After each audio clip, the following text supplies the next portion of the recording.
Good morning everyone, welcome to my channel Shilpa's daily life. আমার এই নতুন ব্লগে তোমাদেরকে জানাই অনেক অনেক ওয়েলকাম আর অনেক অনেক ভালোবাসা।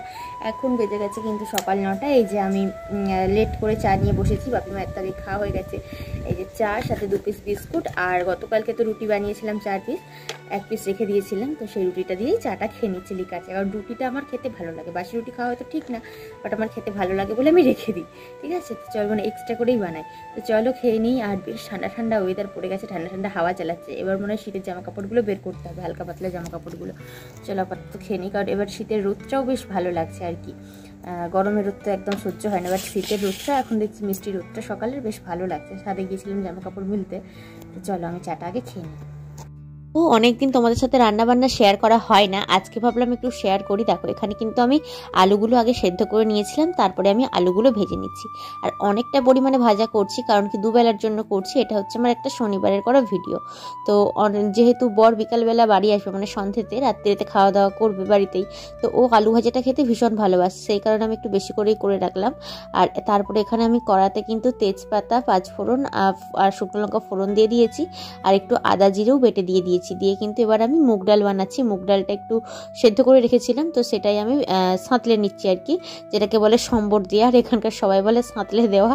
আর তার মধ্যে আমি 2 পিস সুগার ফ্রি ট্যাবলেট দিয়ে দিলাম, কারণ কি মুগ ডাল একটু মিষ্টি মিষ্টি খেতে ভালো লাগে, বাট বাপি যেহেতু খাবে, আমি চিনির বদলে সুগার ফ্রি ট্যাবলেটটা ইউজ করলাম। আর তারপরে আমি আজকে করছি বিচে কলা আলুর তরকারি। বিচে কলাটা আগে থেকে সেদ্ধ করে রাখা হয়েছিল, এখানে একটু ডালের বড়িটা ভেজে নিচ্ছি, প্লাস কিন্তু একটু চিংড়ি মাছও ছিল বাড়িতে, তো চিংড়ি মাছটাও দেবো। আর এদিকে কিন্তু আলুটাও একটু ভেজে নিলাম। আর এবার কিন্তু আমি কড়াতে ফোড়ন দিয়ে দিচ্ছি, কড়াইতে ফোড়ন দিয়ে এবার আমি বিচে কলাটা তুলে দেবো।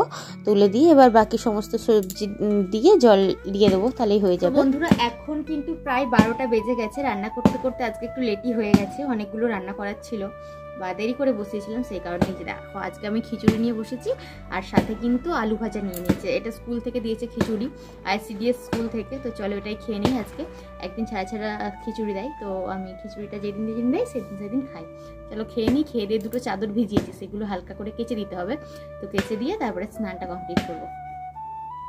তো বন্ধুরা এখন কিন্তু দুপুর 1টা বাজে, স্নান টান কমপ্লিট হয়ে গেছে। আর আজকেও কিন্তু তুলো নিয়ে বসেছি, প্রদীপের খোলতে পাকিয়ে রাখবো, অনেকগুলো পাকিয়ে রাখবো।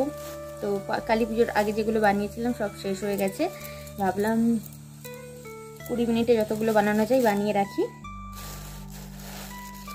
যেহেতু সকাল সন্ধ্যে জ্বালা হয়, তো সেই কারণে শেষ হয়ে যাচ্ছে আর কি। চলো বানিয়ে রেখে দিই।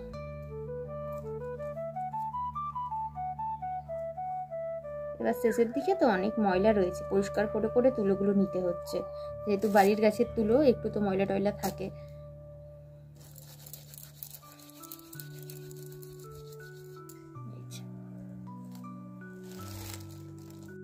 দেখো সন্ধ্যাবেলা এখানে প্রোটিন পাউডার নিয়ে বসে গেছি। আর ঘরে যেহেতু ধুমো দিয়েছি আমি, মানে ধুনো দিয়েছি, ধুমো নয়, তো সেই কারণে এরকম ঝাপসা ঝাপসা লাগছে। তো চলো এটা খেয়ে নিই। আর আজকের মতো ভিডিওটা এখানে শেষ করলাম, কেমন লাগলো জানিও।